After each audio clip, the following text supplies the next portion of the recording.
గిదైతే special ice క్రీముల్లా ఇక మీకు cover చూస్తేనే ఈజీగా అర్థమైపోతుంది. అది జెమ్స్ ప్యాకెట్ జెమ్స్తో తయారు చేసిన ఐస్ క్రీమ్. ఇక మనకి తయారీ విధానం ఎట్లుంది అనేది చూస్తే మాత్రము ఖచ్చితంగా చేసుకొని తినకనైతే అంత సింపుల్గా ఉంటుంది. సింపుల్గా ఉన్నది ఏదైనా కూడా మనకు మంచిగా నచ్చుతుంది కదా. ఇక కవర్లో వేసింది కొంచెం అటు ఇటు అయినా గిలాసులో వేసిన ఐస్ క్రీమ్ మాత్రం మంచిగా వచ్చేసింది. ఇక 10 రూపాయల ప్యాకెట్లో ఎన్ని ఉంటాయి, కొన్ని ఉంటాయి. ఇక కొన్నిటితో ఇట్లా చిన్నగా ఐస్ క్రీమ్ అయితే అయిపోయింది. ఇక మనం చాలా తీసుకుంటే పెద్ద పెద్ద ఐస్ క్రీమ్లు కూడా వేసుకోవచ్చు.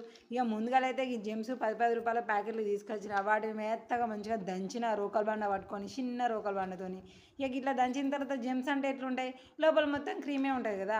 ఇక మంచిగా కూడా మొత్తం అవన్నీ కూడా మెత్తగా కవర్ మొత్తం కూడా అతుక్కపోయింది దానికే.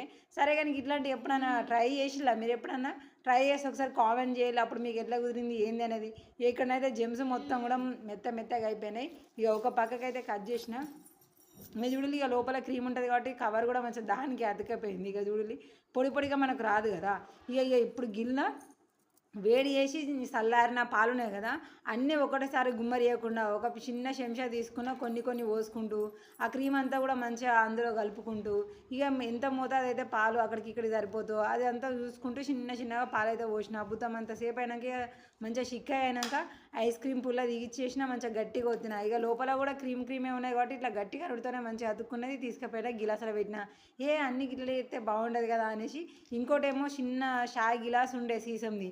ఇక అందులో పోసిన మంచిగా చిత్తగొట్టేసిన. ఇందులో కూడా పాలు పోసి మంచిగా దబ్బడ కలిపిన. చిక్కగా అయిన తర్వాత ఇక గంతులోనే ఒక పుల్ల మళ్ళీ ఐస్ క్రీమ్ పుల్ల దిగేసిన. తీసుకపోయినా ఫ్రిడ్జ్లో అయితే పెట్టేసిన. సరే కానీ వీడియో చూసేటోళ్ళలో ఎంతమందికి జెమ్స్ ఇష్టం కామెంట్ చేయండి. మంచిగా కలర్ వస్తుంది, తర్వాత చాక్లెట్ వస్తుంది కాబట్టి నార్మలే, మరీ మొత్తం అయితే క్రీమ్ ఉండదు కదా. మేము ఇంతకుముందుకు ట్రైన్ జర్నీ అన్నప్పుడు గివే ఎక్కువ తీసుకునేది. టైంపాస్కు మంచిగా ఉంటాయి, నిద్ర రాకుండా సపరించుకుంటూ ఉండాలి కదా అని ఊరికే తీసుకునేది. ఇక చూడండి కవర్లో తీసింది జరంతా కొంచెం కిందనే అతికిపోయింది కానీ అయినా కూడా మనకు ఒక షేప్లో అయితే ఐస్ క్రీమ్ లెవెల్ అయితే వచ్చేసింది. ఇప్పుడు గిలాసులు అది తీస్తా చూడండి, కవర్ల కంటే గిలాసులది అయితే మాత్రం చాలా పర్ఫెక్ట్గా వచ్చేసింది.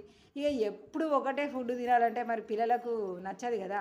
కానీ మనకు వేరే తెచ్చి అంత బడ్జెట్లు ఉండాలి కదా, మరి అంత కోటీశ్వరులం కాదు కదా.